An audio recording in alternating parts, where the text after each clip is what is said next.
a superhero show focusing on the darker side of superheroes in a 15 rated TV show that's currently available on Amazon Prime, and it's not The Boys?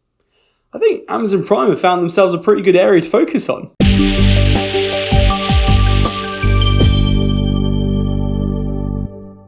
Okay, so Invincible. This actually wasn't something I was going to invest some time into. I saw the trailer and a couple of YouTube videos that popped up, but I wasn't really convinced it was going to be any good. A friend of mine insisted that I gave it a go, and you know what? I'm really glad I did. What on the surface level might look like a really bland show actually became something I was really invested to, and I'm not going to lie, I binged it in less than 24 hours. It's this amalgamation of different superhero things that we've seen previously with its own spin on to make it a darker variant of that thing it's borrowing from. Now, I know that probably doesn't really make much sense, but I'm hoping as I kind of explain myself further, you'll get what I'm going on about here. And I know this is based off a comic book that came out ages ago, and I'm not trying to say this is plagiarizing anything, but for me, it's just the best way to understand what the show is about for new viewers. And of course, this is a spoiler-free review, so I will not be ruining any of that fun for you. I suppose the most obvious thing for me to start with is that this is very, very heavily influenced by the Justice League. You have War Woman, who feels like Wonder Woman, you've got Omni-Man, who's basically Superman,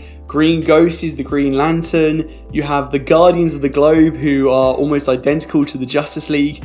And for the majority of the first episode, it feels like you're watching this lesser version of the Justice League. And the art style of this TV show kind of feels like those DC animations I grew up with, such as the Batman animation or the Justice League animation. I don't think it's the same studios that are doing the works, but you could have convinced me that was the case. The story centers around Mark Grayson, who is essentially the son of Superman.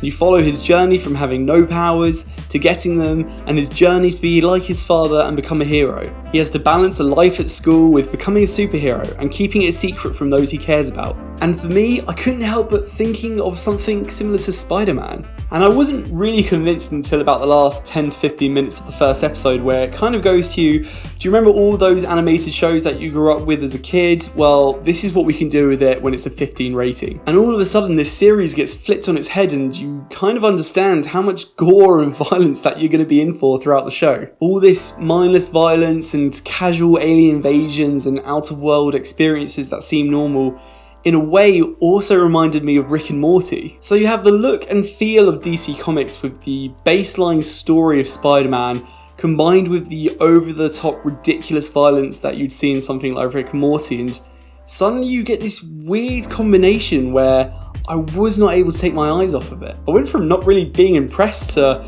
all of a sudden having a great time with the show and being really invested into it. Season 1 has 8 episodes, and each episode is about 45 minutes long, which is also quite a nice unique thing for animated shows. Usually they're around the 25 to 30 minute mark. And in this case it works really well because you feel like in each episode you've covered a really large distance to story. The character development or the plot doesn't really drag for the most part. Although there are times where it feels like power levels and power spikes feel quite inconsistent. By example, it would be Mark Grayson, the main character of this show, where you see him throwing asteroids away from Earth, and then in another scene you see him getting his ass handed to him with sticks and punches from robots. That doesn't really make a lot of sense to me in a lot of cases. Halfway throughout the show you feel like he should be far stronger than what he actually is, and I guess they kind of swing back to that when the guy himself feels like he's failing as a superhero, but it's just a bit frustrating to see. But I guess that also shows testament to how much I was invested with the story, because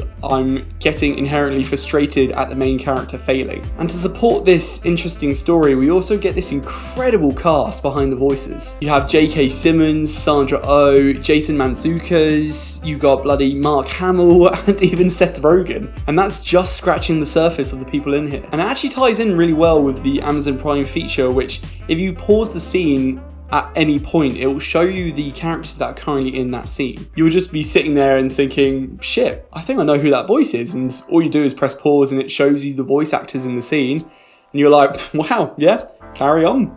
It's a really handy feature. I didn't quite know where to talk about this, but I really wanted to shout out the interesting way they present the title card in each episode. So horrifically abrupt, thrown in as replacements for the word in the middle of a sentence. And as you move forward throughout each episode, the title card slowly gets more and more bloodied, as a really funny way for me, I think, to represent how the story is getting more darker as you go on. For me, it was just a really original thing I've not seen before. If you can look past the artistic cartoon style and take in this twisted, entertaining story that's beneath, I think you'll have a really good time. And don't get me wrong, whilst there are definitely some great dark moments, there are also lapses of where it does feel like it is just taking generic moments from other superhero films that we've seen before. But then that's also coupled with great and shocking unique moments, and especially with the finale of this season, just leaving you in such a incredible disbelief, and I just cannot wait to see more. And so in that aspect, it's a recommendation for me.